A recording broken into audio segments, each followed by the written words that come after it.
Hello and welcome to Let's Play 007 Bloodstone, with me, Mr. McCluckable.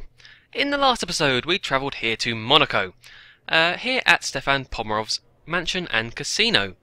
Here is said casino, it's very nice and shiny, and we're here to try and find out what he wants to do with the stolen information about biotech stuff. So what we did was we gathered 3 codes to unlock this secret door, which we can now do. Ta-da! Oh. And what are our objectives? It's to break into Pomerov's safe and take the elevator to Pomerov's office, because we are after that juicy info. Can we take the elevator? Oh, we can! Okay then, so yeah, in today's episode we're going to carry on doing that, hopefully, and find out what he wants. Oh, are we in Mass Effect now? What's going on? Oh. Oh. Smartphone icon, what's going on? Oh! Slow-mo! Bam! Bam! And you're dead. That was weird. They do that a few times in the game. These slow-down matrix kind of things. Yeah. More random mechanics thrown in. Anyway, we have a bit of intel here. It is an ornate money clip. Oh. An exclusive solid gold clip studded with diamonds and other precious gems. Its center socket holds a mottled red stone in the style of designer Nicole Hunter. Oh yeah, I know that girl. A known business associate of Stefan Pomerov. She's in fact our contact for Monaco.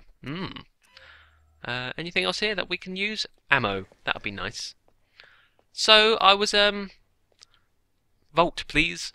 I was looking at the comments for last episode, and I've got to agree with a couple of you saying that the gadgets are pretty disappointing, and what I mean by gadgets is the phone, not the phone, the well, it is the smartphone, the camera disabling, you know, tapping buttons. What is this place? Oh, is that, there they are. Can they see us? Obviously not. Yeah. There are no gadgets really in this game, and it sucks, really. I mean, that's what Bond is all about. That is what Bond is about, and especially in past Bond games, there have been loads of gadgets. Can we get in this way? You won't be able to hack that door, 007. It's on its own subsystem. You'll have to find another way in. Okay, fine. Not very good at computer hacking. Yeah, so like in From Rush with Love on the PS2, they had the Q-copter, which was pretty cool. Little remote control copter. Oh, it's because we have to go this way. Okay. In Everything or Nothing, you had these little robots. These like little spidery robots which you could mess around with. Oh, what's this? Do I? Oh, there they are. How much, Nicole? You of all people should know, Steve. You can't hit a jackpot without putting. Okay, they're saying stuff I can't hear, which is great. But they're probably saying some businessy talk. You know, they're probably discussing numbers and turnovers. We're in The Apprentice now, it seems. So yeah, and the reason I think, where is this safe then? Oh, duh. Right, for the doorway. Oh, what's this? Oh, we need to crack the code, do we? Okay, we'll do that. We'll do that quickly. Oh, here we go. Here's another one of these.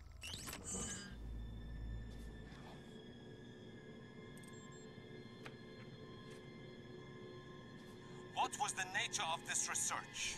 I told you. We were investigating anthrax and smallpox to come up with antidotes that could be used in the field in the case of a biological attack. And there was no way to militarize them? To turn them into weapons instead of cures? No! No? So why are these documents in code? I told you. I was working at home. What is the password for the USB drive? Tell me the key to crack the code! Stop! Stop! I'll tell you. Thank you.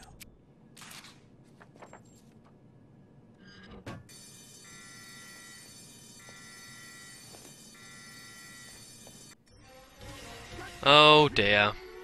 Now we've started some trouble. Oh, there they are. Okay. Yeah, you had no chance. So there we go. There was a little cutscene about that poor Tedworth being tortured, probably. And it seems they want it for bioweapons. Who would have thunk it, eh? After all this, they want it for weapons because they're evil. But yeah, they do. What was I bringing up? I was bringing up about gadgets in the game. As we run away from people, or rather kill them, let's talk about that. The reason why I think there are no gadgets in this game... Okay, fair enough, it's based on the Daniel Craig films, which themselves don't have many gadgets. They're very raw. They don't have Q in them yet. I'll bring that up later. They don't have gadgets, they don't have any kind of cheesy things. Although, even to begin with, the gadgets weren't cheesy. Like, in From Russia with Love, they had the attaché case with the knife and the gas and the money. That was a nice gadget. That was simple and actually fairly realistic. So, not like the invisible car in Die Another Day, but the less said about that, the better. So yeah, I can understand that because they're based on Daniel Craig, where they don't have many gadgets, they're not going to use many gadgets in the game. But I think it's also got quite a bit to do with the fact that the developers, they've seen the market, they've seen that Call of Duty, the Battlefield, things like that, even though this came out before Battlefield 3, but doesn't matter, they probably looked at the other Battlefields. Nicole, where are you? I'm outside. What happened? They've closed the casino. Get to the car. Bring it around to the front. What are you going to do? We'll see if I can tip the odds in our favour. Oh, yeah. So they looked at all these new games and they thought, shooters, they are popular. That is where the money is. Let's just focus on the shooting, and that's what they did. They didn't really bother about gadgets or anything, and that's sad. That's what's happened to games. That it's just because so much can be done with a Bond film, so much, and yet they just stuck with shooting for most of it. It is kind of depressing. Let's get out the why be silenced anymore. Yeah, that's better. So I think a lot of it's got to do with that. I don't want to bash Call of Duty too much, but it has very much changed gaming. I think it's actually turning away from that now. Very slowly, it's turning back. We're getting away from Call of Duty, which is a good thing. All right, it's a good thing. People seem to be getting a bit sick of it now. If you go by certain numbers and rumours and forecasts of the gaming future. But anyway, let's just carry on killing people because we are just a ruthless killer, it seems. What I don't get is that with Bond... Oh, get back in behind cover. He doesn't just kill people like this. There are other parts of Bond that are never ever shown in games. It's always just the shooting. Like Undercover. Or card games even. I know that sounds silly, but it's just anything else they could do to separate it just from the average, mediocre shooting game. Then the better. Okay, so the parts might not be fully formed, and you know, I was moaning about the gaming sections in another episode, but at least they tried. You know, at least they tried to add in a racing section. So good for them. But they could do so much more. So much more. Bond is not just shooting. That's one thing that Roger Moore did not like about, if any of you have seen A View to a Kill. Just gotta pick up some ammo. If any of you have seen A View to a Kill, there's a lot of shooting in that where Bond just shoots, and Roger Moore did not like that. He thought, this isn't a Bond film. This is just an action film because it's just shooting. Oh, okay, more people. Anyway, that rant is over. I'll stop ranting. I like to rant though and ramble. You should know that by now.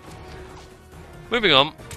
What else was on my list? I like to write lists now of what I'm going to talk about. Otherwise, I don't end up saying anything. There might have been a double negative there, and then it just gets lazy.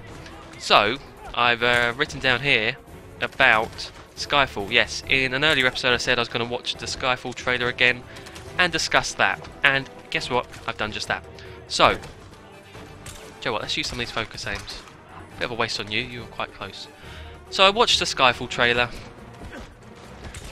and before we start anything, where am I getting shot from? Nowhere.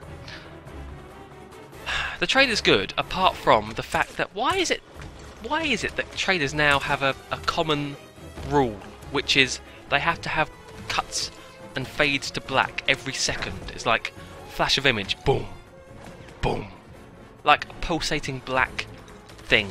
That really annoys me, it really does. And why don't they try something different? And also, God, I'm in a ranty mood today. And also, it's a teaser trailer. It's supposed to tease you, and even then, I still think they showed too much. They showed too much. That is not teasing. When I can kind of work out the storyline, or not really, not work out, but I can guess. I can have a good guess at it from the teaser trailer. Come on.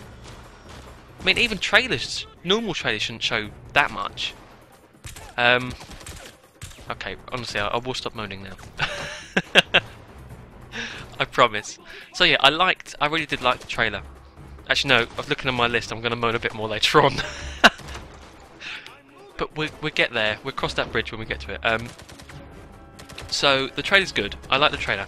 It's got Sam Mendes directing. He is a very popular and renowned. Get behind this bust. Renowned director. I mean, he did American Beauty. He did Road to Perdition, which are both very popular films. Oh, I don't like this wolf. That's kind of ugly and creepy. So that's a good start. I can't remember the director of Quantum of Solace. It was a French guy, I think. Not to say that the French are bad at directing. That's just all I remember. What else have I got here? Ah, if you've seen the teaser trailer, there's a bit in it where it looks like Bond is getting interrogated, and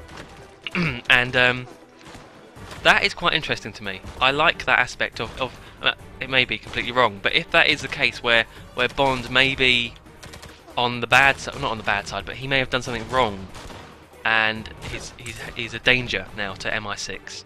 That could be a very interesting path to take, and it was kind of explored in Die Another Day. Any intels? No, it was kind of explored in Die Another Day when he was handed over and kept in the POW camp for quite a while. I've got the car in front of the casino. Where are you? I'm on my way. Get ready to move. Oh, okay. I know there's an intel in here. It's that bust just over there. But first, we've got to get rid of all these people and escape from this casino. So yeah, that idea I think could be really good. Hopefully that's part of it, because yeah. What else have we got? There's rumours. Rumour has it, word on the street, kid, is that M is going to be in it a bit more, and that's something that some people didn't like about Quantum of Solace. Is that why am I still using the bloody pistol? M was featured quite a bit in Quantum of Solace as a type of mother figure. You could almost describe her as. I mean, I wouldn't say that, but some people did, and said, "Oh, she's in it too much. She's only supposed to be like the mission briefer, like in the old films where M was featured right at the beginning, and then that was it really." But now she's slowly creeping into it more and more. But I can understand why she was in the first two Daniel Craig films more, because that's when Bond is growing. He's new and he needs guidance. So I can understand that. So people shouldn't moan about that. And if Judi Dench M is in this more, then that's fine. I like Judi Dench. I think she's a good M, and all for the better, I say. Bring on more M. Also, apparently, Q is to return. And when I first read this, I was a bit shocked, because apparently he's being played by a very young guy. Well, not very young, but he's 30 or 31 possibly. There's someone called Ben Whishaw, and you know, Q is supposed to be, when you picture Q, he's this old man. He's this old man who's been in the game for too long, and he's a grumpy old man, but he gets the job done. He knows his gadgets. Okay, 30-year-old. Interesting. I'm not going to dismiss him straight away. He could be really good. So yeah, Q's back. And that's something that people have wanted. I've wanted Q back. I mean, really, I've wanted Desmond... Oh, crap. What's his last name? Oh, that's so... Oh, I should know his name. Damn. It's like Lewand or something. Who played Q for like 30 years? Really, we want him back, but unfortunately he died, so we can't. What's this? This is the architect of Casino. The bust of Christophe Laurel, the architect, or Christophe, that isn't it? The architect who designed the casino in 1868. Throughout its history, the casino has played host to the rich and famous, an indicator of opulence and wealth. It was recently acquired by Russian entrepreneur Stefan Pomerov for an undisclosed sum. And that is all of the intels for Monaco. Good. Good. So let's get on with meeting Nicole. I believe she is just through this door. Let's go.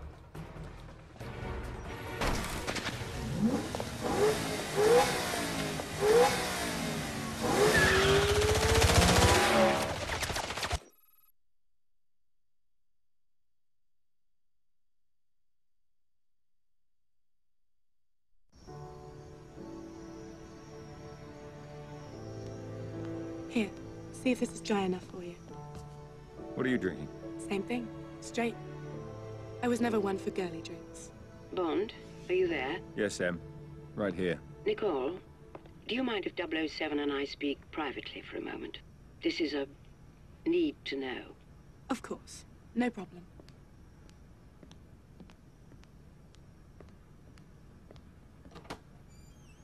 We can talk. What did you find out?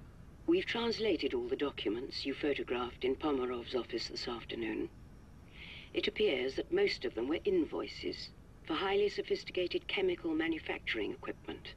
They were to be delivered to a defunct chemical refinery he's recently brought back online in Siberia. Makes perfect sense. They tortured Tedworth, the researcher, for the code to his bioresearch formulas. He was working on anthrax and smallpox antidotes for troops in the field, but they could just as easily be weaponized. That's what we're afraid of. No.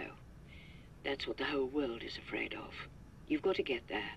Confirm what we think he's up to and stop him. Perhaps Miss Hunter can help you facilitate this. Yes, I'll talk to her. Good. Good luck, 007. You finished? I have to take a look at Pomerov's refinery in Siberia. Em thought you might be able to help facilitate things. I'm gonna need a flight, ground transportation, a local contact, and... Wait, not so fast. I told Pomerov I'd get back to him about his business proposal. So, it's the perfect cover to get the two of us into the refinery. The two of us? Em said facilitate, not accompany. Well, how do you think I'm going to get you to Siberia? Oh, let me guess. A friend of yours owns a plane? May I speak with Rudolph, please? Why am I not surprised? You're going to love it. It's got a shower, a wine cellar, and the most unbelievable circular bed. Yes, I'll hold. What? What's that look for? You'll be enjoying all that stuff alone. I'll be in the cockpit flying the plane.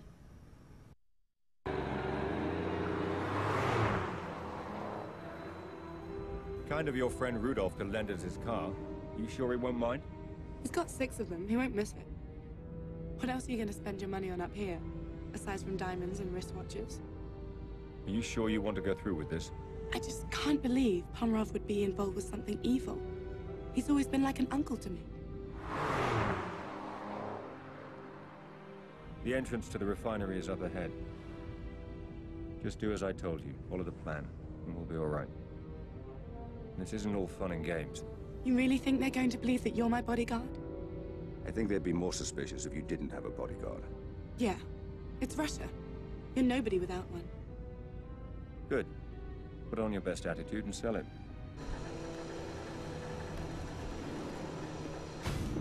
Остановите! I'm here to see Stefan Pomerov. Is he expecting you? Do you think I just dropped into Siberia? I also need somewhere for my bodyguard to wait, where he can be fed and watered. Park the car over there, and he can wait in the shed. Spasiba.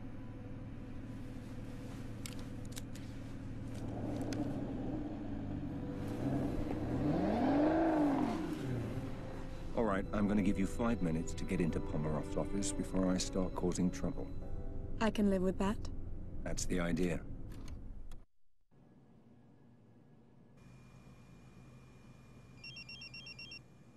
Yes? Sorry to interrupt, 007. We hacked into Pomerov's mainframe at the refinery and found Tedworth's research, but we were shut out before we could read it. You'll need to get to the server room and access it through the main terminal. I think we can be there. Can you send me directions? I'm marking the location on your phone now. Well, there we are. We're in Siberia, and sadly it seems we've run out of time. I did want to rant some more about the style of Craig's Bond and whether people actually like it, but that can be for next episode. So, here we are. We're heading towards Pomerov's chemical plant. Everything is getting a bit more exciting. So, in the next episode, we'll travel through there, it seems, and see what this place holds. So until then, thank you for watching, and goodbye.